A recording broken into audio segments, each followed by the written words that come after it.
Ok, estamos en directo ya. Bien.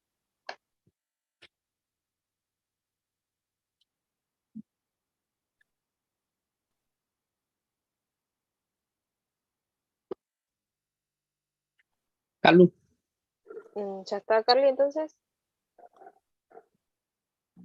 Carlita, ¿estás desactivado el micrófono? Ok, bueno, muy bien.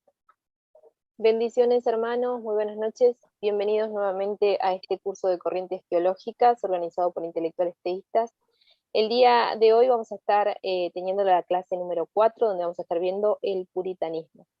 Les recuerdo, para quienes están sumando en esta ocasión, que el profesor que ha estado llevando a cargo estas clases es el profesor Hugo Efraín Vázquez.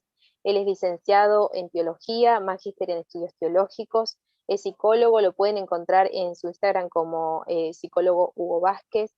Ha sido pastor en la misión Liebenzell del Ecuador y profesor en el Seminario Bautista de Ecuador. Actualmente dirige el ministerio en línea Todo Teos. Lo pueden encontrar también en Instagram como Cibersaula. Unas recomendaciones antes de comenzar. Recuerden, hermanos, de mantener sus micrófonos apagados en todo momento, de ser posible tener sus cámaras encendidas, y recuerden que al final tenemos un tiempo de preguntas y respuestas. Ahora sí le damos el espacio al profesor. Profesor.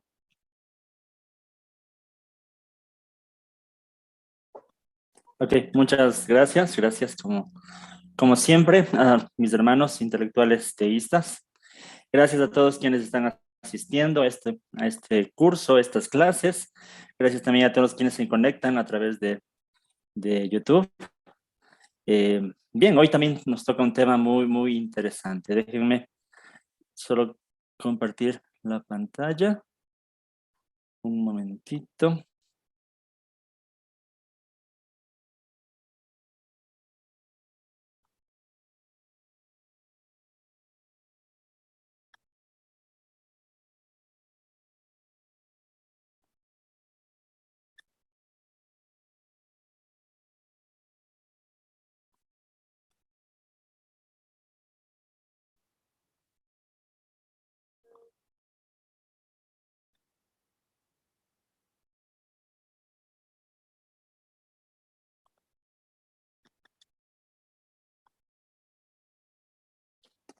Ok, creo que ahí estamos con la presentación. Bien, como se había anunciado, el tema de hoy es el puritanismo, ¿no? La teología puritana, eso es lo que vamos a tratar hoy. Como todos los temas, y siempre lo he mencionado, todos son importantes, ¿no? Pero en realidad esta corriente teológica, de alguna forma, el puritanismo, es una bastante influyente en todo lo que tiene que ver con la historia del protestantismo, ¿sí? La teología puritana ha dejado, vamos a ver que esto ha dejado una huella profunda, no solamente de manera religiosa, sino también de manera cultural, en muchos países, ¿no? El puritanismo ha influido bastante en esto, ¿no? Vamos a enfocarnos en tres cosas fundamentales en toda esta charla, que son el origen de la teología puritana, su desarrollo histórico, los principales distintivos doctrinales y teológicos, obviamente. Y vamos a analizar también al final la influencia que esto ha tenido con la teología actualmente y con las denominaciones cristianas de la actualidad. Todo esto vamos a ir explorando poco a poco en esta clase. Como siempre, si alguien tiene dudas, inquietudes, preguntas, puede con el icono de levantar la mano. Es mucho mejor así, puedo cederle la palabra a los hermanos que están en el Zoom. Y si alguien nos está viendo del YouTube, también puede dejar ahí en los comentarios sus preguntas también sobre este tema que es tan interesante. Bien, ¿cómo surge la teología puritana? El origen de la teología puritana se encuentra en el contexto histórico y religioso de la Inglaterra del siglo XVI, ¿no? Recordemos que la clase anterior, la semana anterior, hablamos de la iglesia anglicana, del anglicanismo, cómo nace el anglicanismo, y hablamos toda la historia de cómo en Inglaterra se dividió o se separó del catolicismo y de alguna forma formó su propia iglesia. Es la iglesia anglicana. Hablamos de todos los temas políticos que estuvieron ahí involucrados. Eh, entonces, en este mismo contexto, ¿no? Recordemos lo de la clase anterior, en este mismo contexto nace esta teología. Pero ¿cómo nace, no? Algunos cristianos de Inglaterra buscaban como una reforma un poco más radical, ¿sí? Querían de alguna forma purificar la iglesia de Inglaterra. Por eso al inicio se les dio el nombre despectivamente, este nombre de puritanos, ¿sí? Al inicio era como algo despectivo. Después, con el tiempo, se conoció así a este movimiento, pero al inicio era solo algo despectivo porque la intención de ellos era purificar la iglesia de Inglaterra. ¿En qué sentido?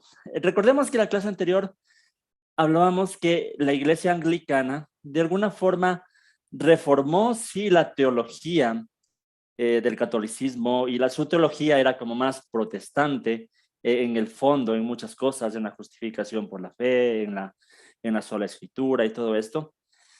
Pero en su forma, en su expresión del culto, de la liturgia, conservaba muchas cosas de la tradición católica, bastantes cosas de la tradición católica. Mejor dicho, era todo aquello que la tradición enseñaba, perdón, pero no contradecía a la escritura, lo seguían practicando. En ese contexto es que muchos cristianos se sienten como que esta reforma no bastaba.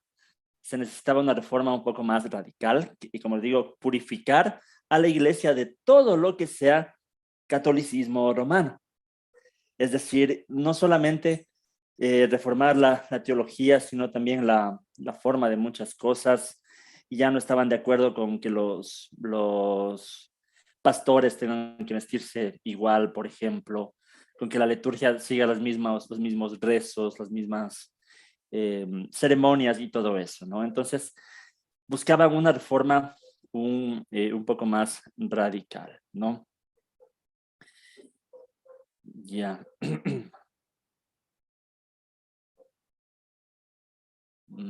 A ver.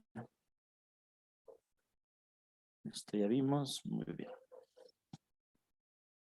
Esto estamos hablando de la década de 1560, ¿no? Donde querían ellos purificar la iglesia. Entonces, vamos a ver también que esto nace como un movimiento. No es que nace también como una denominación cristiana o como como una iglesia. No, es solamente un movimiento de reforma, de querer reformar a la iglesia en Inglaterra, ¿no? No es una denominación, no es que haya, ya vamos a ver eso también más luego, pero no es que haya una declaración de fe o una doctrina en la que todos los puritanos están de acuerdo, porque no era tanto eso, ¿no? Es sino más bien un movimiento como de reforma, por lo menos al inicio, cuando esto nace, ¿no? Este movimiento fue creciendo rápidamente. Eh, ya poco a poco se fueron ya organizando un poco más, haciendo grupos locales, no para separarse de la Iglesia de Inglaterra, sino para tener más comunión entre personas que pensaban lo mismo sobre ciertas cosas, pero no era al inicio la intención separarse de la Iglesia, sino como decía, reformar o purificar la iglesia, por eso el término puritano, ¿no? Bien, ahora poco a poco, como les digo, fue creciendo más este movimiento, hasta que en algún momento tuvieron que hacer iglesias independientes, ¿sí? Llegó un punto en donde ya no había tolerancia para esta forma distinta de pensar. En algún momento el rey no me recuerdo qué rey fue, pero la idea fue que poco a poco las leyes, incluso del Estado, porque eso tenía una característica también en la iglesia anglicana, vimos la semana anterior, que en ocasiones era el rey que tomaba el control, en ocasiones el obispo, pero era muy político el tema. Y en alguna ocasión se decidió que era necesario para pertenecer a la iglesia seguir practicando este manual que ellos tenían del libro de la oración común, ¿no? Que si alguien no practicaba lo que estaba en este libro de la oración común, pues no era parte de la iglesia. Entonces eso como que forzó a estos grupos que no estaban de acuerdo en esto, porque este libro de la oración común era como el manual de ceremonia donde se conservaban todas estas ceremonias que venían de la tradición católica. Entonces quienes no estaban con esto se vieron forzados a hacer sus propias congregaciones, sus propias iglesias, ¿no?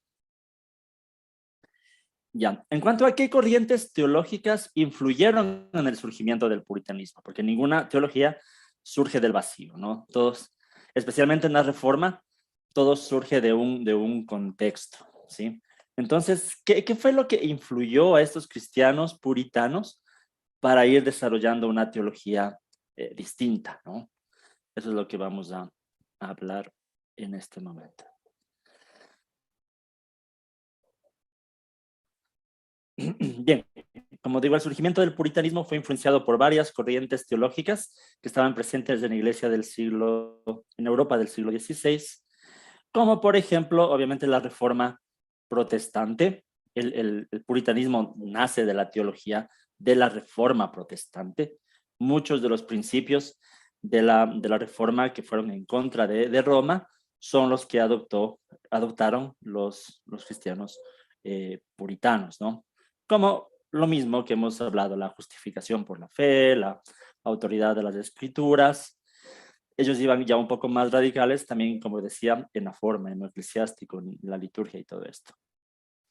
Pero una influencia también muy grande, y tal vez la más importante en la teología puritana, fue el calvinismo, ¿no? A ver, perdón, estamos aquí. El calvinismo. Los puritanos eran calvinistas, ¿sí? Entonces aquí ya se distinguen un poco. Recordemos que en la Reforma pues había diversos puntos de vista, pero los puritanos se identificaron más estrechamente con la teología calvinista, especialmente en la soteriología, ¿sí? En la soteriología especialmente, lo que hoy conocemos como calvinismo, ¿no?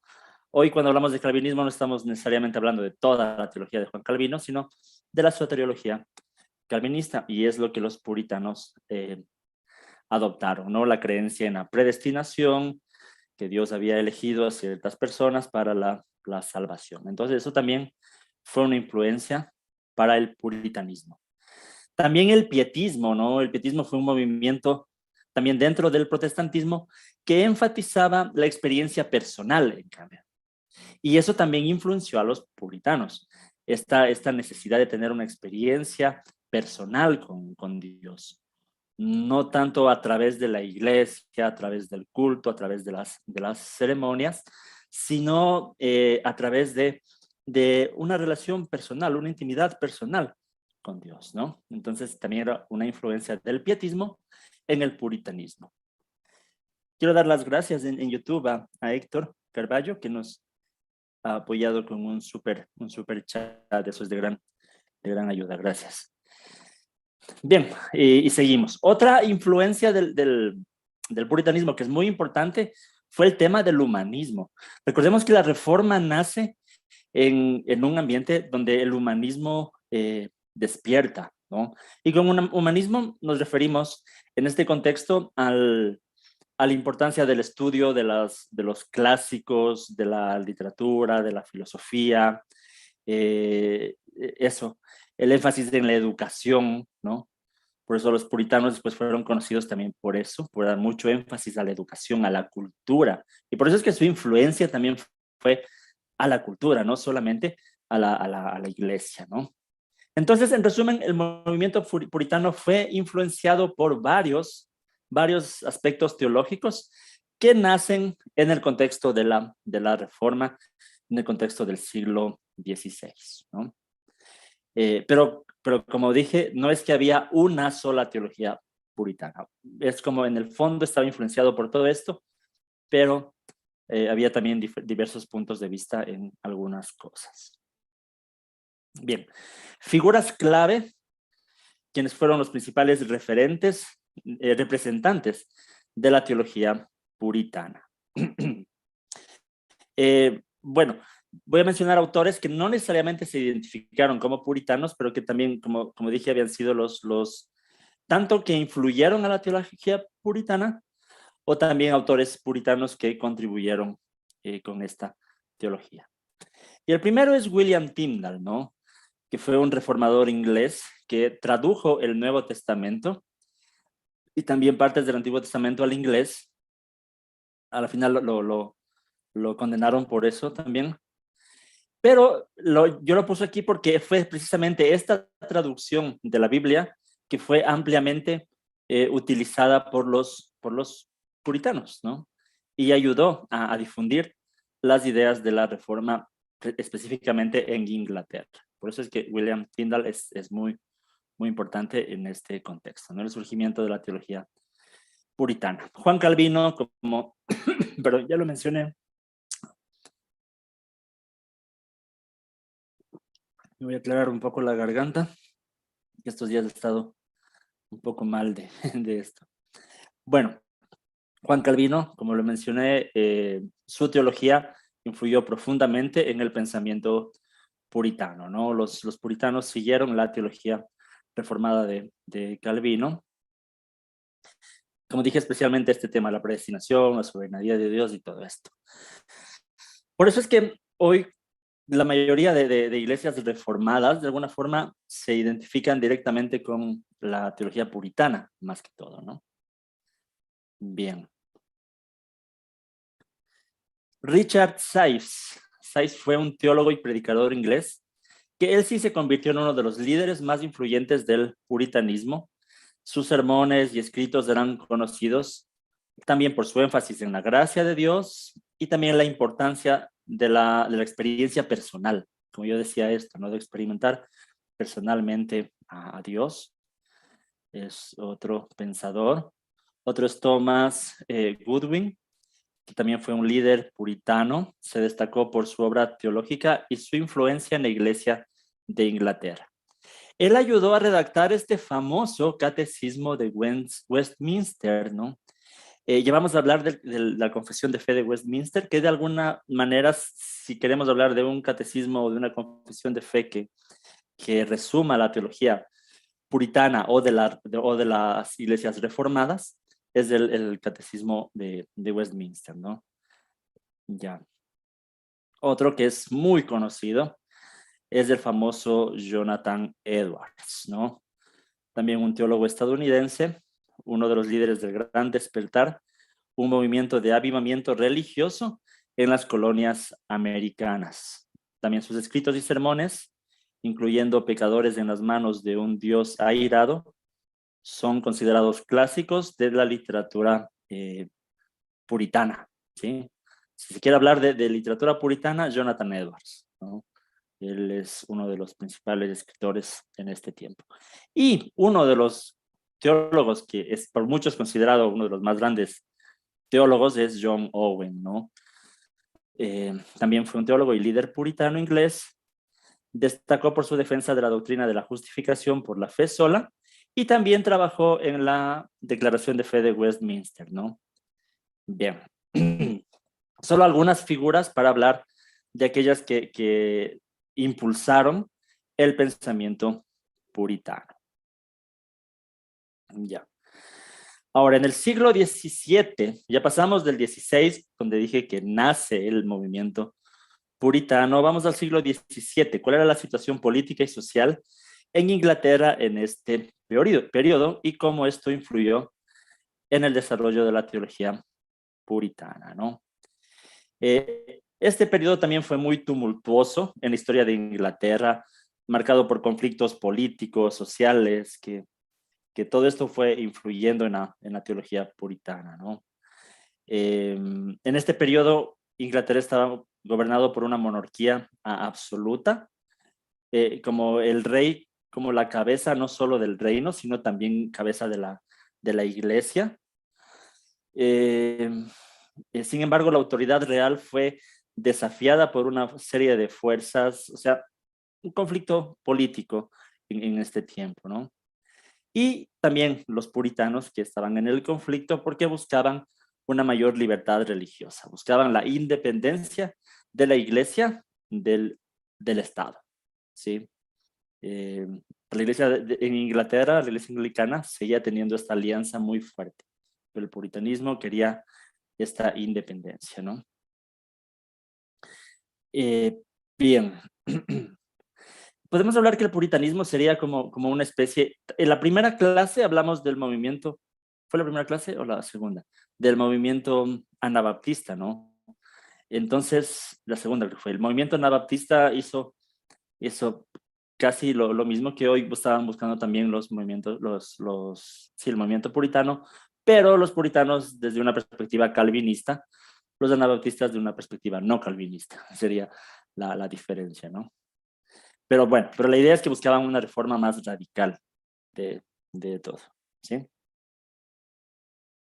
Bien. Bueno, estos conflictos políticos los llevó a una reflexión más profunda sobre la relación de la iglesia con el gobierno, cuál es la autoridad de la iglesia, cuál es la autoridad del gobierno y de la sociedad en general, ¿no? Bien, ok. Ahora, ¿qué pasó? ¿Cómo es que el puritanismo llegó a ser uno de los movimientos más conocidos y que influenciaron más hasta el día de hoy, ¿no? En la teología. Sus influencias se sienten hasta hoy.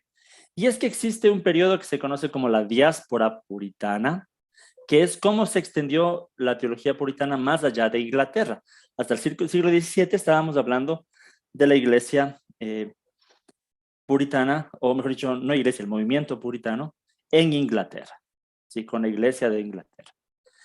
Pero en algún momento del siglo XVII se lleva esta teología a nuevas tierras, es lo que se conoce, como digo, la diáspora puritana. Comenzó en la década de 1620, cuando un grupo de puritanos que se conocían como los padres peregrinos, esto creo que está por acá, no, pero bueno, eran los padres peregrinos que emigraron a América del Norte, ¿sí? En busca precisamente de esta libertad religiosa, porque en Inglaterra el rey tenía la autoridad de todo. Los puritanos querían una independencia. Entonces muchos emigraron y fueron a América del Norte en busca de eso. Y fueron estos primeros colonos puritanos que fueron estableciendo ya comunidades religiosas independientes, ¿sí? Ya no dependían de la iglesia de Inglaterra.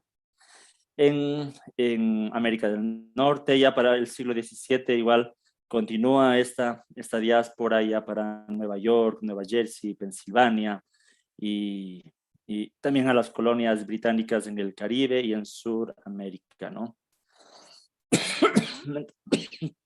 Perdón.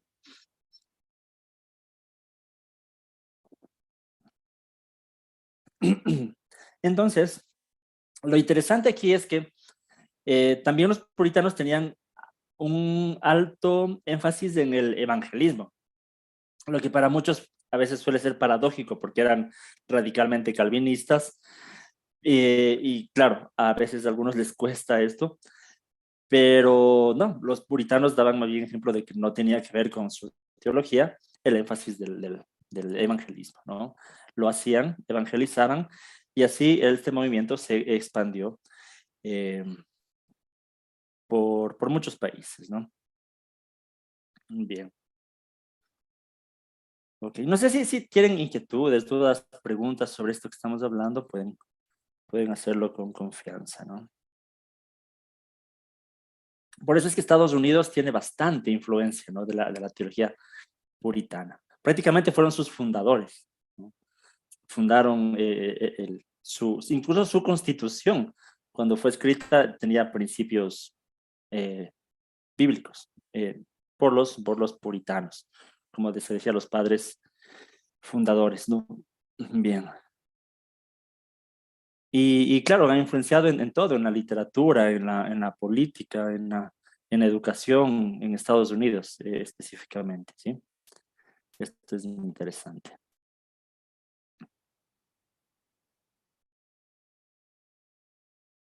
Dice Norma, nos dice en el chat, algo he leído de ellos que llegan a América que llegar a América fue como llegar a la tierra prometida. Tal vez en el sentido de que precisamente ahí tenían la libertad de ejercer su fe, su religión, porque como yo dije, en Inglaterra ya llegó un punto en donde iban a ser excomulgados, si no condenados a la muerte por sus creencias, por su teología. Entonces, llegar a América, sí, fue precisamente para que puedan ellos vivir en libertad, en su libertad de convicciones, ¿no? Ya. Andrea dice, ¿qué prácticas son propias o nacidas de su movimiento? Bueno, ya vamos a hablar un poco luego de características algo más distintivo, pero prácticas en sí, más bien fue el hecho de quitar prácticas que la iglesia hacía, que tenían que ver con la tradición, más no con la escritura. Entonces, lo característico de ello es que si no estaba en la escritura, no había por qué hacerlo. Como lo hacía la iglesia de Inglaterra, que eh, que seguía la tradición, ¿no? Bueno. Ok. Esto ya vimos. Ahora vamos a ver esto. Principales distintivos doctrinales y teológicos de la teología puritana. Ya. Aquí podemos hablar, y como ya lo hemos hecho de los otros movimientos, todos son protestantes, nacen de la teología protestante. Entonces, lo primero siempre tiene que ser la autoridad de las escrituras, ¿no? Para ellos era una cuestión fundamental. Las escrituras eran la base de su teología. Creían que la Biblia era la palabra de Dios escrita y por lo tanto la máxima autoridad en asuntos de fe y de práctica, ¿sí? Eh, por eso los puritanos daban gran importancia a la interpretación cuidadosa y rigurosa de las escrituras. Por eso es que vamos a ver que también que de ellos es como que nace todo lo que es la teología bíblica. ¿Qué es la teología bíblica? Es hacer teología partiendo de los textos bíblicos con una buena exégesis, con una buena hermenéutica. No tanto como la teología sistemática, que es empezar de los temas. Vamos a hablar de Dios, del Espíritu Santo, de la salvación. No, más bien, la teología bíblica es como partir de los textos. Vamos a hacer la teología de Mateo, la teología de Lucas y así, ¿no? Es decir, partir de la Biblia para hacer la teología. Eso se podría decir para muchos, los puritanos eran los primeros teólogos bíblicos en ese sentido. Incluso en la predicación, ya voy a hablar un poco más de eso, pero la predicación de los puritanos era solamente una predicación expositiva, nada de temático, sino a exponer los textos bíblicos más que todo, ¿no? Bien. Uciel dice, ¿hay alguna influencia actual del puritanismo para la iglesia evangélica latinoamericana? Claro, claro que sí. Eso ya vamos a hablar, o sea, prácticamente en todo del evangelicalismo hay influencias puritanas, ¿no? Ya voy a comentar un poco de eso. Bueno. Pero entonces igual este tema de la autoridad de las escrituras, para ellos era muy importante porque era precisamente el tema de desafío a la iglesia católica, ¿no? El desafío a la iglesia católica. Ellos rechazaban la idea de que la escritura solamente pueda ser interpretada por el magisterio y siguiendo y siguiendo esta infalibilidad. Rechazaban enfáticamente, la máxima autoridad eran las escrituras, ¿no? Bien. Ok, eso. Como en prácticamente todos los grupos de los que hemos hablado, protestantes tienen esta base. Las escrituras como autoridad final. Ahora, ¿cómo entendían los puritanos la doctrina de la predestinación? Que esto sí es característico de ellos porque, como digo, siguieron la teología calvinista, ¿no? En el YouTube nos dice David, ahora Sugel Michelén, si Bas, Graham y todos ellos son embajadores de los neopuritanos. Sí, de alguna manera sí, ¿no? Este movimiento calvinista contemporáneo es tienen en alta estima todo lo que era la teología puritana. Pero la mayoría actualmente son credo bautistas. Los puritanos no eran credo bautistas, eran paido bautistas. Solamente podríamos decir que las iglesias presbiterianas siguen directamente toda la teología puritana, porque los presbiterianos también son paido bautistas, ¿no? Bueno, ¿cómo entendían los puritanos la doctrina de la predestinación? Como saben, quienes estudiaron en el periodo anterior que dimos este curso, también hablamos del calvinismo. Ahí hablamos que para ellos, para Calvino y también para los puritanos, afirmaban que Dios predestinaba a ciertas personas para la salvación y a ciertas personas para la condenación. Si bien es cierto, dentro del movimiento puritano había esta divergencia, que algunos creían que Dios solo predestina para salvación, pero había otros más radicales, como Jonathan Edwards, por ejemplo. Si uno quiere pensar un autor que sea totalmente determinista, sí, determinista, tiene que leer a Jonathan Edwards, ¿no? Y de alguna forma él enseñaba entonces esto. Dios no solo predestina a unos para salvación, sino también determina o predestina a aquellos que serán condenados, ¿sí? Había esta divergencia, pero todos coincidían en que hay una predestinación, ¿no? Sea doble o sea solo de una vía, ¿ok? Esto para enfatizar, como hace el calvinismo, que no depende nada de ningún mérito, de ninguna elección humana, sino que todo es la soberanía de Dios. Entonces ahí viene también el tema de entender soberanía de Dios de una manera particular, ¿sí? Esto es interesante, ¿no? Y no es por meterme al debate aquí, pero es característico de la teología puritana y de Jonathan Edwards, principalmente. El entender soberanía como tener un control absoluto de todo. Y por lo general el calvinismo lo entiende de esa forma. Soberanía, si yo digo que Dios es soberano, es porque estoy diciendo que Dios tiene el control absoluto de todo lo que sucede. Entonces, esta idea de soberanía, a veces como que se intenta hacer creer que es la única definición de soberanía que puede haber, pero en realidad no es tanto así, ¿no? Porque si somos cristianos, todos creemos en la soberanía de Dios. También porque hay muchos que pueden decir, bueno, yo soy puritano o soy calvinista porque creo en la soberanía de Dios. Bueno, alguien puede decir, yo no soy calvinista, no soy puritano, pero también creo en la soberanía de Dios. Pero de pronto en otro sentido. No tanto en que soberanía signifique que Dios está controlando todos los asuntos del mundo, sino más bien soberanía en el aspecto de que Dios tiene el derecho soberano sobre su creación. Pero que no necesariamente Dios quiere intervenir en todas las decisiones de los seres humanos. Pero Dios tiene el derecho, porque es soberano. Si Dios quisiera, hiciera cualquier cosa. Pero no necesariamente lo hace. Ese es como un concepto diferente de lo que es soberanía. Y es que sí, soberanía no solamente significa que controla todo. Eso es algo que le inyectaron al concepto de soberanía. Soberanía significa que tiene la autoridad sobre todo, pero es diferente, ¿no? Bueno, pero como digo, solo para explicar los diferentes puntos de soberanía y cómo entendían los puritanos la soberanía de Dios, ¿sí? Entonces, como conclusión, esto de la predestinación llevaba también al tema de la perseverancia de los santos, o sea, que la salvación no se puede perder, y etcétera, ¿no? Eso en cuanto a este tema de la soteriología, ¿sí? Ok. Ahora, por eso es que dentro del movimiento puritano, o a la par también, nacen los grupos bautistas. Y dentro de los grupos bautistas, ahí sí había radicalmente dos posiciones.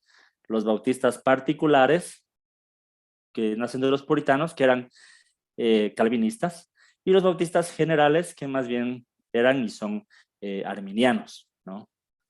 Eso, con respecto a esto. Ok.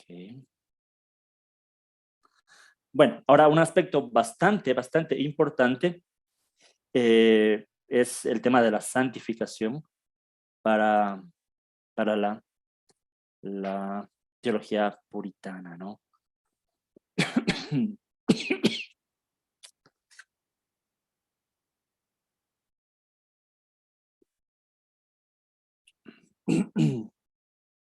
Bueno, la santificación se refiere al proceso de crecimiento y madurez espiritual de los creyentes. Los puritanos creían que este es un proceso continuo y que va a durar toda la vida del creyente. O sea, no es que se va a llegar a un punto de una santificación total o plena aquí, sino que más bien es un proceso que durará toda la vida, ¿no? Y lo entendían también como una obra del Espíritu Santo en la vida de los creyentes, que Dios iba trabajando gradual y progresivamente, ¿no? En aquellos que son salvos. Ahora, esto era muy importante para ellos, no tanto por la teología, sino por la práctica, porque en realidad querían vivirlo de forma práctica, una vida de santidad, que cada creyente manifieste también en su vida, pues que está experimentando la santificación, que está siendo santificado, que está viviendo en santidad, en amor, en bondad, en sacrificio por los demás, ¿no? Por eso los puritanos también creían mucho en el valor de la disciplina espiritual, ¿sí? Recordemos, esto también era característico de los anabaptistas. Los anabaptistas también eran muy radicales en el tema de la conducta y de disciplinar a las personas que no estaban actuando de acuerdo a los principios.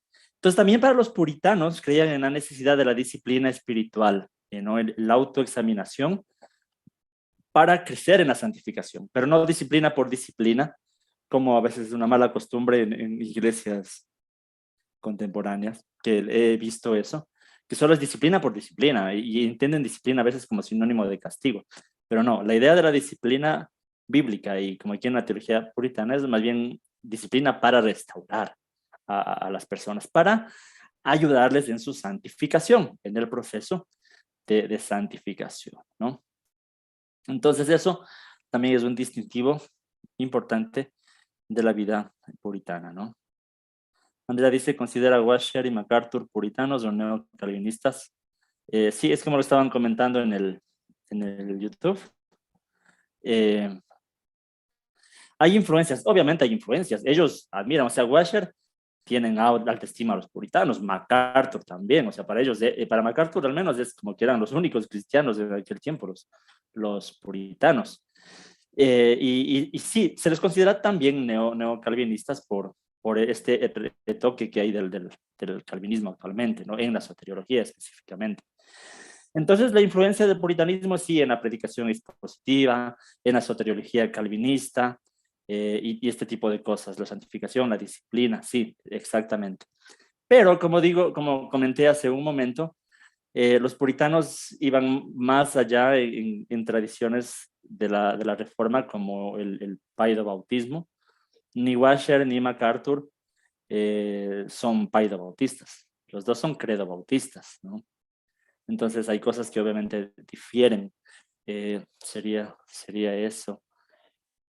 También en la escatología es interesante. Esto es interesante. La mayoría de puritanos en aquel tiempo eran premilenialistas. Y esa es una de las razones incluso que usa MacArthur para justificar su dispensacionalismo, ¿no? Porque sí, a mí siempre me ha parecido una figura un poco extraña MacArthur, porque a veces se identifica con la reforma, con los reformados, pero su escatología en cambio es totalmente diferente. Y es que los puritanos eran premilenialistas, pero premilenialistas históricos, no premilenialistas como el dispensacionalismo actualmente. ¿Sí? Eso, premilenialistas, pero no dispensacionalistas, como dice Joe, ¿no? Porque claro, en ese tiempo no había nacido todavía el dispensacionalismo, pero eran premilenialistas históricos, eso sí, ¿ok? Bien. Ok.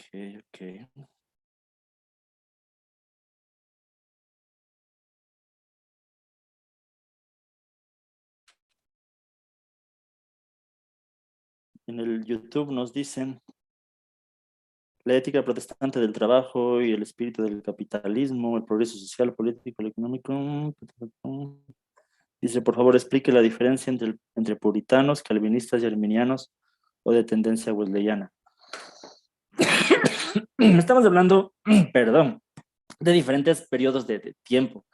Es lo que ya mencioné. El calvinismo es la teología de Juan Calvino, un siglo antes. Eh, y los puritanos se adherieron a mucha de la teología de Juan Calvino, especialmente, como dije, la soteriología. Arminianos, en cambio, es la teología de los seguidores de Arminio. Entonces, por otro lado, y perdón, y peor, Wesley, en cambio, está más al futuro, ¿no? Del movimiento puritano, o tal vez contemporáneo, pero tal vez muchos de los puritanos ni siquiera conocieron a Wesley. Pero Wesley también nace de la iglesia anglicana, tienen un origen común, pero Wesley tenía más influencia de los padres de la iglesia de origen griego, por eso es que no fue calvinista Wesley, ¿no? Bien. El culto y la adoración, cómo concebían los puritanos del culto y la adoración en la iglesia. Los puritanos tenían una visión muy seria y rigurosa del culto y la adoración, ¿no? Tenía que ser la adoración dirigida únicamente a Dios, guiada por las escrituras. Creían que el culto debía ser ordenado, reverente y todo eso de acuerdo a los principios bíblicos, ¿no? Una característica de los puritanos es la importancia de la predicación expositiva. Eso es lo que yo comenté hace un momento. Ya en los cultos puritanos, el centro de todo el culto era la predicación de la palabra. Por eso es que incluso en todas sus ceremonias, muchos de los puritanos tenían la tendencia de reducir el tiempo para otras cosas como los cánticos y eso, para poder tener más tiempo para predicar la palabra de Dios. Y la característica era la predicación expositiva. ¿Qué es la predicación expositiva? Es aquella predicación que parte de un texto bíblico para explicar el sentido de ese texto bíblico. Por eso es que el énfasis que ellos daban a la exégesis, a la hermenéutica, a todo esto, para entender en realidad el mensaje de ese texto y predicarlo. Entonces, partir del texto y de esa forma predicar la Biblia. Por eso es o predicación bíblica o predicación expositiva, se los suele llamar. Y por eso estos predicadores que he mencionado actualmente, ¿no? Como MacArthur, Washer y todos los que están de moda también, Sujel Michelén, Miguel Núñez. Todos ellos de alguna forma exaltan la predicación expositiva por sobre otro tipo de predicación. Para algunos es como que fuera la única forma de predicar la Biblia, solo predicación expositiva. Pero también hay otras formas de predicar la Biblia, sin necesidad de que no sean bíblicas, como la predicación temática. Claro que es una forma de predicación que hay que tener mucho cuidado. Al final, la mayoría de errores doctrinales se dan cuando alguien no predica bien temáticamente. ¿Qué es la predicación temática? Es cuando se parte del tema, cuando alguien dice, bueno, yo voy a hablar acerca de tal tema. Y al final se habla de ese tema, solo tomando ciertos textos bíblicos, pero en última instancia el predicador dijo lo que él quería decir sobre ese tema y usó ciertos textos para respaldar el tema. Ese sí es un peligro de la predicación temática. Pero también se la puede hacer bien. Si en realidad uno estudia en toda la Biblia qué es lo que toda la Biblia quiere decir sobre ese tema, entonces puede hacer una buena predicación temática también. O sea, no es que la predicación expositiva es lo único o lo bíblico, ¿no? También se puede predicar temáticamente, sabiéndolo hacer bien, ¿no? Pero la característica de los puritanos era la predicación expositiva. Y por eso actualmente quienes tienen en alta estima a los puritanos se basan hacen solo predicación expositiva, ¿no? Eso es interesante. Ok. Jonathan dice, en el seminario reformado se mencionó la predicación expositiva temática, o sea, un tipo de predicación mezclado de las dos cosas. Y yo suelo hacer eso. Yo también parto del tema, pero después explico un solo texto. Yo siempre también he dicho, es como mezclar un poco las dos cosas, pero bueno, ya es cuestión de estilos. Ok.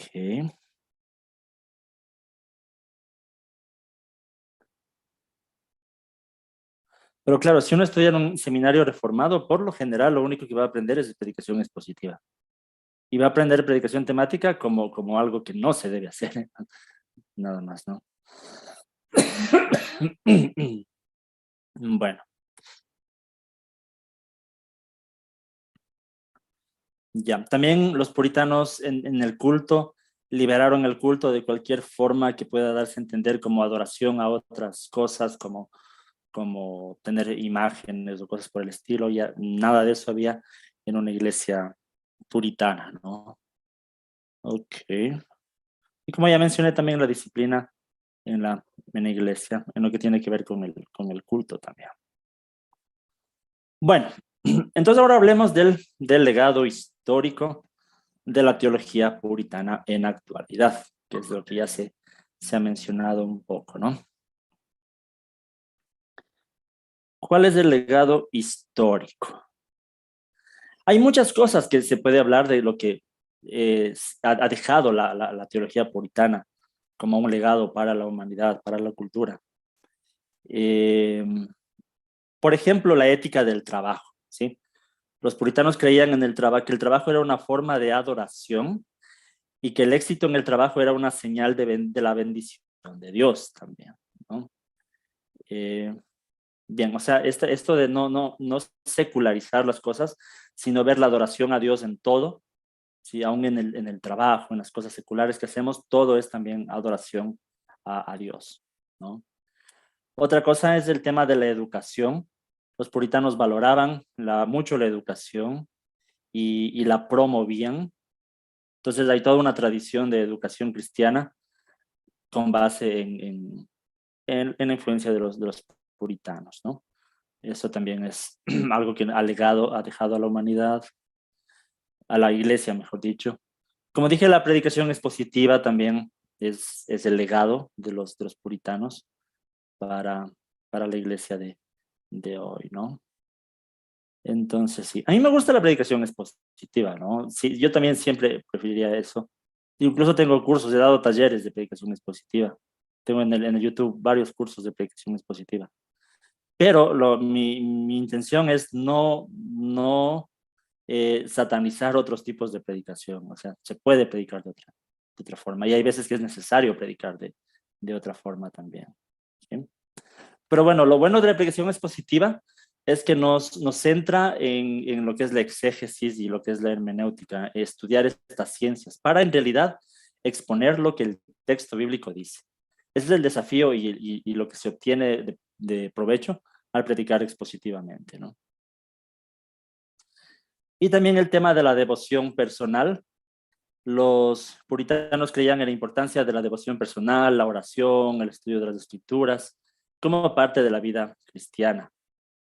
Sí, ha llevado a la importancia de la lectura devocional y la oración en muchas denominaciones y en la vida cristiana en general. ¿Sí? Esto es importante. ¿Sí? Y también hay influencias en la cultura. La teología puritana ha tenido una influencia duradera en la cultura occidental en general, especialmente en la literatura y la política. Los puritanos han sido vistos como un ejemplo de integridad moral y devoción religiosa. Esto ha influido en la literatura y el pensamiento político de Occidente. Por eso es que incluso actualmente se usa también el término puritano, muchas veces no solamente en el sentido religioso. Ustedes, no sé si en sus contextos se usa esto, pero a veces a una persona que es conservadora en el sentido moral, no necesariamente religioso, sino en su vida, se le dice que bien puritano. Se le dice, no, esta persona es muy puritana. Es precisamente porque la característica era también esa, ¿no? Aún en cosas de la vida diaria, tratar de conservarse puros. Esa es la idea. Entonces hay una influencia puritana en todo eso, ¿no? Ahora, perdón, influencias contemporáneas. ¿En qué corrientes teológicas contemporáneas se puede encontrar influencias de la teología puritana? Primero, obviamente, en la teología reformada, ¿no? La teología puritana es una rama de la teología reformada y ha influido en la teología reformada en su conjunto, en general. Por eso es que yo decía, la mayoría de iglesias que se consideran hoy reformadas se identifican directamente con los puritanos.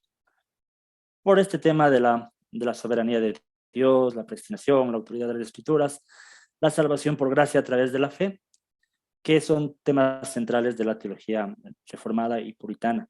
Y otra cosa que no la anoté, pero es importante recalcar, es también el tema de la autoridad en la iglesia.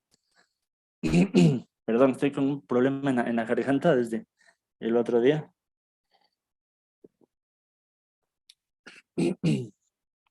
Ya. Recordemos que la iglesia anglicana, esto hablábamos la semana anterior, la iglesia anglicana tenía un sistema de gobierno episcopal. ¿Qué era el sistema de gobierno episcopal? Que había una sola cabeza para la iglesia, o sea, había un obispo que gobernaba toda la iglesia.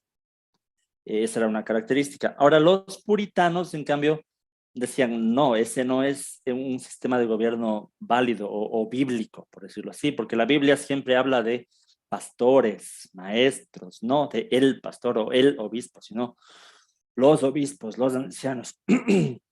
Entonces abogaban por un sistema de gobierno presbiteriano.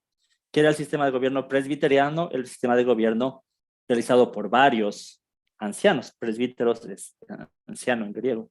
Entonces, no solamente de una cabeza de un obispo, sino de varios que tenían el control y tomaban las decisiones. Entonces, por eso es que de ahí viene también las teologías las iglesias presbiterianas actualmente se identifican mucho con la teología puritana, porque precisamente su sistema de gobierno se caracteriza por eso y por eso tienen el nombre también de presbiterianas, ¿no? Porque son varias personas las que toman decisiones, no solo una. Entonces ahí podemos ya ver una influencia en la teología en la actualidad de los puritanos. ¿Sí? En el calvinismo evangélico en general es lo que estábamos comentando, lo que muchos llaman ahora el neocalvinismo y todo eso, ¿no? La teología puritana es considerada una de las principales fuentes del calvinismo evangélico actual. El calvinismo evangélico que enfatiza la soberanía de Dios y la salvación por gracia a través de la fe y todo esto, ¿no? Entonces, todos estos predicadores, autores calvinistas actuales también son directamente influenciados por la teología puritana. Y como mencioné también el tema de la teología bíblica. La teología puritana ha sido vista como una forma temprana de teología bíblica, que enfatizaba la importancia de la exégesis bíblica, la interpretación de la Biblia en su contexto histórico y literario. Entonces esto obviamente ha llevado más atención a las ciencias bíblicas, las ciencias de la interpretación bíblica. Entonces, cuando hablamos de teología bíblica, estamos hablando de cierto tipo de teología. Ya mencioné un poco esto al inicio, pero uno puede hacer teología de varias formas. Lo más característico ahora es la teología sistemática. ¿Qué es la teología sistemática? Es estudiar la teología por temas, precisamente eso.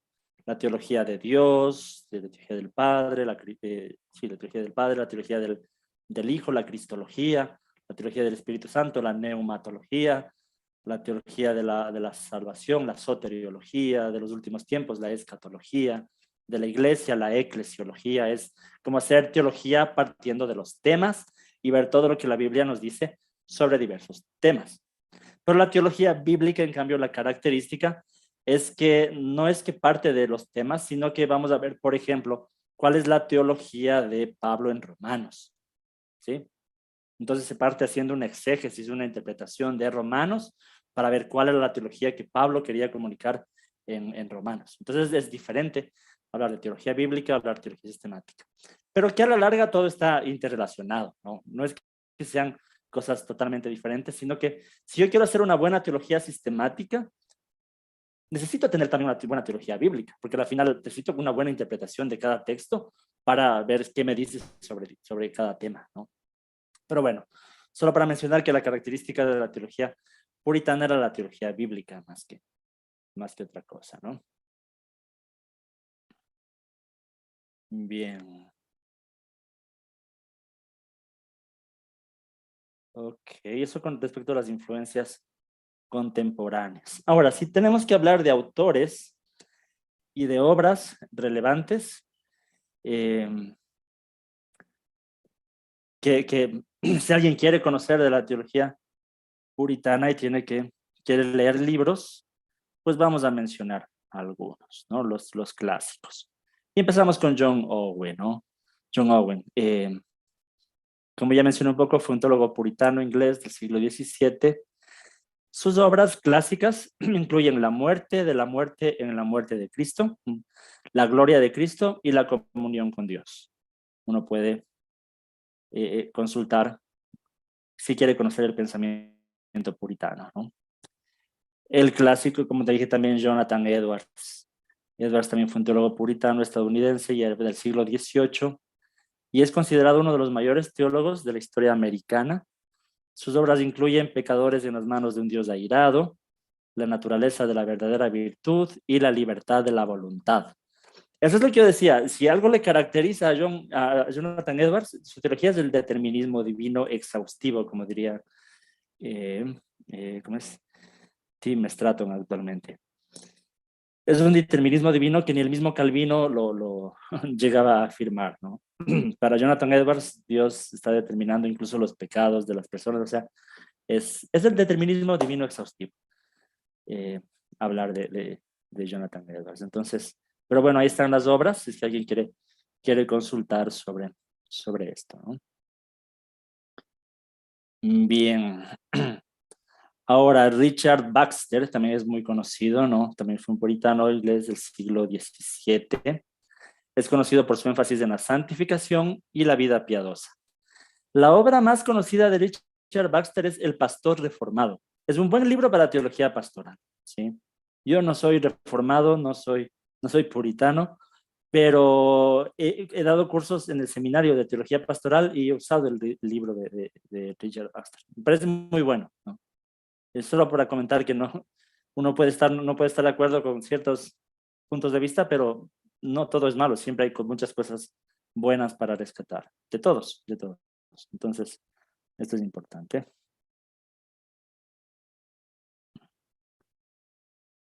Otro es Thomas Boston, también es un puritano escocés del siglo XVIII y también es conocido por sus escritos sobre la predestinación y la conversión. Su obra más famosa es La suma de la salvación.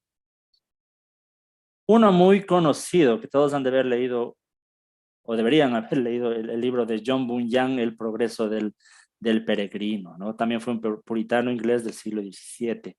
Y lo más conocido es por el progreso del peregrino. Es una obra como una metáfora, como una alegoría de lo que es la vida cristiana, ¿no? Explicada por otros tipos de símbolos y cosas así. Como una historia muy, muy bonita y que llama la atención. Entonces es importante. Bien.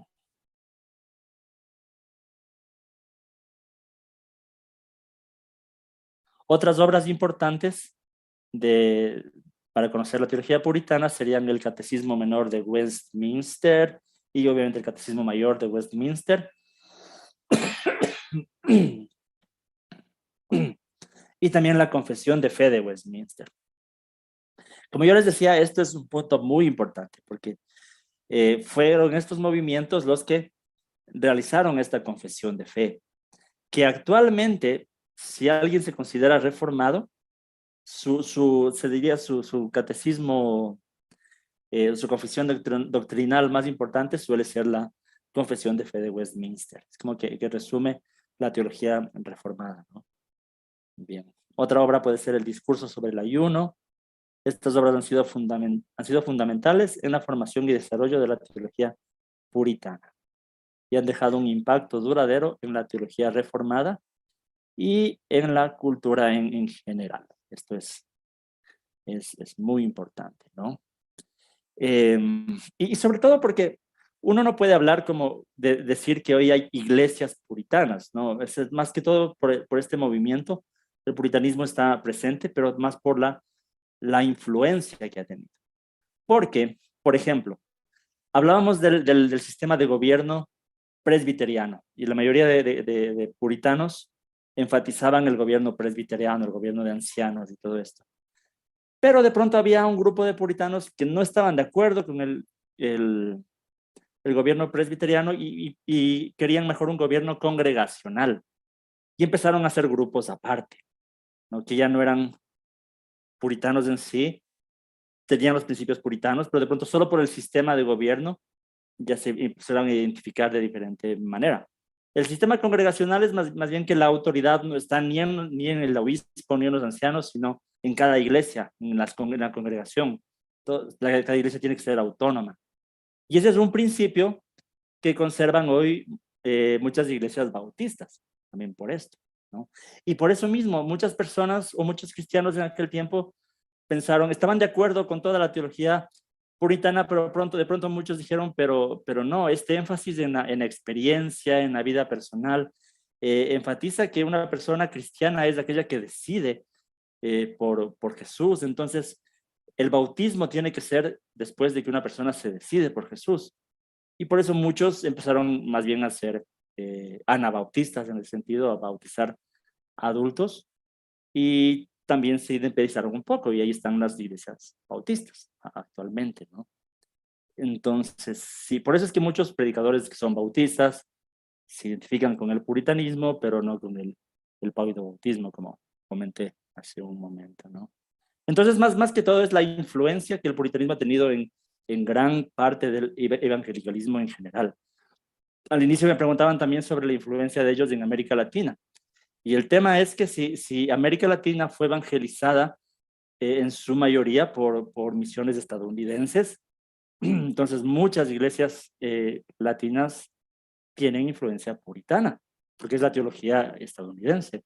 La mayoría de libros que uno va a leer en una librería cristiana en general son libros de teología estadounidense. Hay muy poca teología latinoamericana en sí, que nazca de acá en nuestro contexto y todo eso, ¿no? La hay, sí, pero no es lo común. Entonces, eso sobre la teología puritana, ¿no? Como yo digo, siempre en cada una de estas corrientes teológicas que estamos viendo, siempre hay cosas positivas, ¿no? Y yo creo que lo bueno de este curso y que a mí me gusta es que precisamente se estimula el conocer otros puntos de vista, ¿no? Antes de estar solamente juzgando, atacando a todos, primero conozcamos qué es lo que piensan y ver que también hay cosas positivas que uno puede rescatar, aunque no esté de acuerdo con muchas otras cosas, ¿no? Entonces, hay muchas cosas positivas, cosas que se puede rescatar del puritanismo en general. Por ejemplo, el énfasis de la importancia de la Biblia, de la predicación bíblica, la predicación expositiva, para mí es algo que se puede rescatar, ¿no? La importancia de la santificación, también el involucrarse un poco más activamente en la santificación de los unos con los otros en la iglesia. Ser iglesia no solamente para reunirnos a adorar, sino también para ayudarnos a ser más santos, ¿no? Y llamarnos la atención y estar pendientes de eso. Entonces, también uno puede rescatar eso, ¿no? Bien. La importancia del culto y una adoración que sea bíblica y ordenada y reverente, sobre todo, también es importante. Y como yo dije, algo interesante, el énfasis en evangelización. A veces una acusación que se suele hacer del arminianismo, del calvinismo, es que en el calvinismo se pierde la pasión por la evangelización. Y de hecho, yo he hecho a veces esa acusación, pero no, los puritanos no mostraban eso, más bien tenían esta pasión por llevar el evangelio, ¿no? Entonces siempre hay cosas que uno puede aprender de cada corriente teológica que hemos estado estudiando. Entonces, en lo que tiene que ver con el material, estamos hasta aquí. No sé si tienen dudas, inquietudes, preguntas sobre estos temas, pueden levantar la mano para cederles la palabra, ¿no?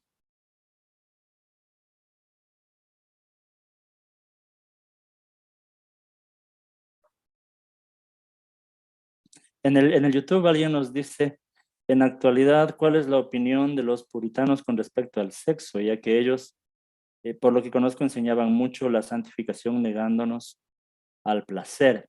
Sí, había cristianos puritanos, también algo que estaba leyendo, que de pronto veían la sexualidad como solo una forma de reproducción, ¿no?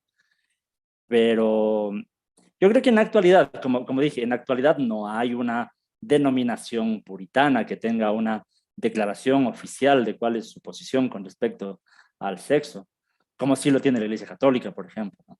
En la actualidad, todo eso son convicciones personales y habría que escuchar a predicador por predicador, tendrá sus propias opiniones. No hay una opinión oficial sobre estos temas, ¿no?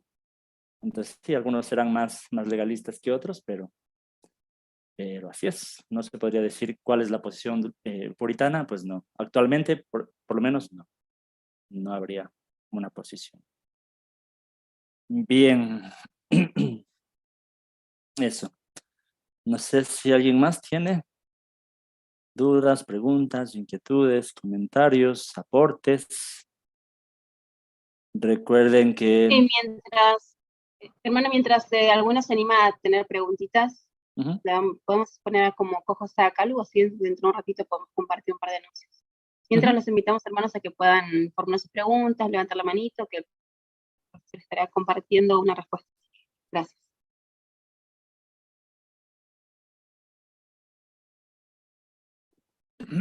Joe Sánchez tiene la mano levantada. ¿Una pregunta?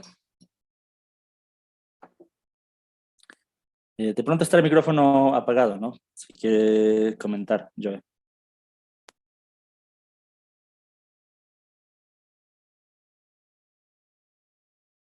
Gracias, es que no deja desmutear a nosotros. Ya.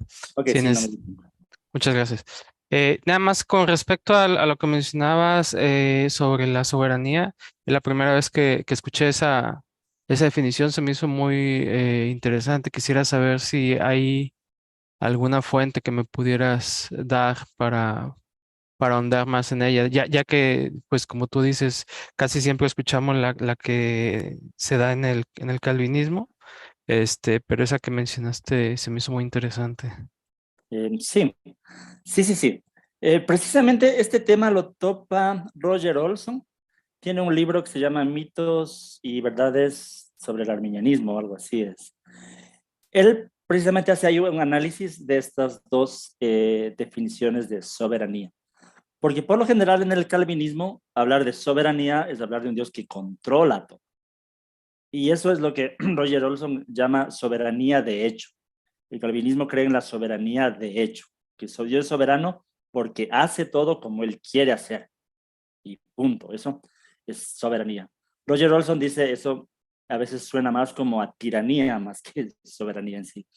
Él dice, más bien desde la perspectiva arminiana, el concepto de soberanía es una soberanía de derecho, no tanto de hecho, sino Dios es soberano porque Él es el dueño de todo. Él tiene el derecho de hacer con la creación lo que Él quiera hacer.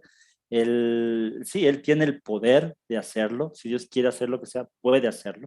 Es una soberanía de derecho, que no necesariamente implica que Dios haga todo solo como Él quiere. O sea, no necesariamente implica que, por ejemplo, cuando el ser humano pecó, Dios ya lo haya tenido planificado y Dios lo haya querido así. No, simplemente Dios lo permitió. Dios tenía el derecho de evitar o de hacer cualquier cosa con un ser humano. Pero hay cosas que Dios no solamente las decreta, sino también las permite. Y ese sentido permisivo es una soberanía de derecho. O sea, Dios tiene el derecho también de permitir que sucedan ciertas cosas. Es como soberanía en el sentido real del término, que se le puede aplicar a un rey en un país que tenga monarquía, o a un presidente, por ejemplo, que se dice el soberano. Es porque tiene el poder, o sea, tiene el poder de hacer lo que él quiera, pero no necesariamente implica que siempre va a hacer lo que él quiera. O sea, habrá cosas que él también cede o permite que sucedan ciertas cosas. Entonces, en ese sentido también hay un concepto de soberanía que sería el concepto de soberanía, desde mi perspectiva, que es de derecho, no tanto de hecho. Ya es otra cosa hablar de soberanía solamente como Dios decretándolo todo. Entonces, no, yo por lo menos no lo vería así. Pero bueno, es respetable, no es un curso para defender un punto de vista, ¿no? Bueno, eso, no sé si hay algo más.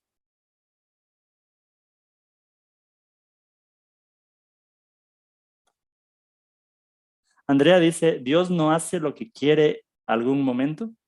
El ejemplo que yo di, permitir el pecado. Yo no creo que Dios quiere el pecado, pero Dios lo permite. Son cosas que Dios no quiere, pero las permite.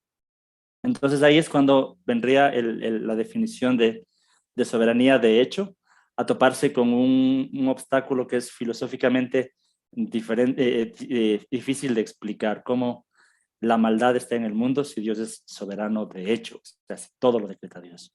Y bueno, es un problema teológico y filosófico muy, muy grande, ¿no? Ok.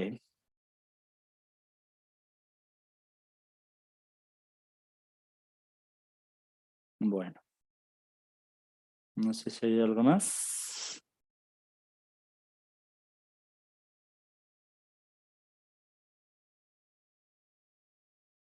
Bueno. Si no, Carlita, Calvo, no sé quién tiene la palabra. Sí, acá yo. Gracias, profe. Mm. Bueno, como ya no hay, parece, más preguntas o comentarios, pasamos a la parte de los anuncios. Antes de decirle muchas gracias, profesor, excelente clase. Creo que ha quedado bastante claro, o por lo menos he sembrado ahí la curiosidad por investigar más sobre esta corriente. Bueno, hermanos, que tenemos varios anuncios por darles. El primero es que este viernes los invitamos a la tertulia intelectual, 9 p.m. Argentina, 8 p.m. Nueva York, 6 p.m. México. Vamos a estar hablando de la Edad Oscura con el hermano Alex Aguat. Así que bueno, agenden ahí esa fecha. Para quienes se inscribieron en el curso de filosofía, les recuerdo que el lunes se les estuvo mandando la clase pregrabada, así que para quienes no la vieron, los invito a que vean la clase porque hay tarea para hacer y material para leer. Así que bueno, eso. Y el sábado tenemos la clase tutoría con el profesor, 7 p.m. Colombia, Perú, 8 p.m. Nueva York, Venezuela y 9 p.m. Argentina. También les cuento que a partir del miércoles 5 de abril va a comenzar el curso de Introducción a la Teología Latinoamericana con el profesor Jorge Luis Avendaño. El único requisito que tiene este curso es que cuenten con el libro de La Sombra Religiosa Americana, porque es en lo que se va a basar el curso, después es completamente gratis. Ahora sí les comento que el miércoles que viene tenemos la última clase del curso con el profesor Hugo, y tenemos un sorteo del libro Un judío marginal, así que les cuento que los requisitos para participar por este libro es que sigan al hermano Cibersaulo, también al hermano Dani Padilla, lo van a encontrar como Dani Padilla 93, es él quien nos da el libro para poder sortearlo, y que nos sigan a nosotros en nuestras dos páginas como Intelectuales T. Así que les pido, si se quieren ir prendiendo algunos las cámaras para tomar una foto, vamos a hacer un conteo, vamos a tomar 3. A ver ahí si se van acomodando. Así que contamos 5, 4, 3, 2, 1. Sacamos otra. 3, 2, 1. Y una más. 3, 2, 1. Ahí están. Ahora le pediría al profe si nos acompaña con una oración para ya dar por terminado el curso, profe. Bien. Gracias. Vamos a orar entonces. Amado Dios, te damos gracias en esta noche por tu amor, tu compasión, tu misericordia. Gracias porque nos permites aprender un poco más de cómo el pensamiento teológico ha ido evolucionando. Gracias por eso, que esto nos ayuda a comprender más a hermanos que piensan diferente, nos ayuda a unirnos más porque sabemos que cada uno tiene su desarrollo teológico. Ayúdanos, Señora, precisamente en eso, ¿no? En ser tolerantes, en amarnos los unos a los otros, aun a pesar de nuestras diferencias. Pero guíanos a cada uno a encontrarte de una mejor manera, Señor. Pero sobre todo a que nuestra vida sea la correcta. Más que nuestra doctrina, que sea nuestra vida de santidad, la que a ti te agrade, Señor. De buscarte, de estar contigo, de ser cristianos como tú quieres que seamos, Dios. Y en especial para ti era lo más importante, el amor, y eso queremos que pongas en nuestros corazones. Gracias por mis hermanos de intelectuales teístas, por su disposición a servir, a planificar estos cursos, estos talleres, estas charlas. Bendíceles y ayúdales a seguir adelante con esta misión y este ministerio, Señor. Gracias por cada hermano que se conectó, tanto en el Zoom como en el YouTube. Bendícelo, Señor, en el precioso nombre de Jesús. Amén.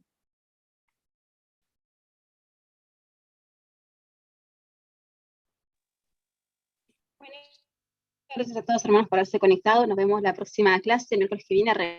Recuerden que nos pueden seguir como intelectuales teístas. Y recuerden que es la última clase y estaremos haciendo el sorteo, así que los invitamos a que no se pierdan la clase, ya que estuvieron todas las 4, no se pierdan la quinta.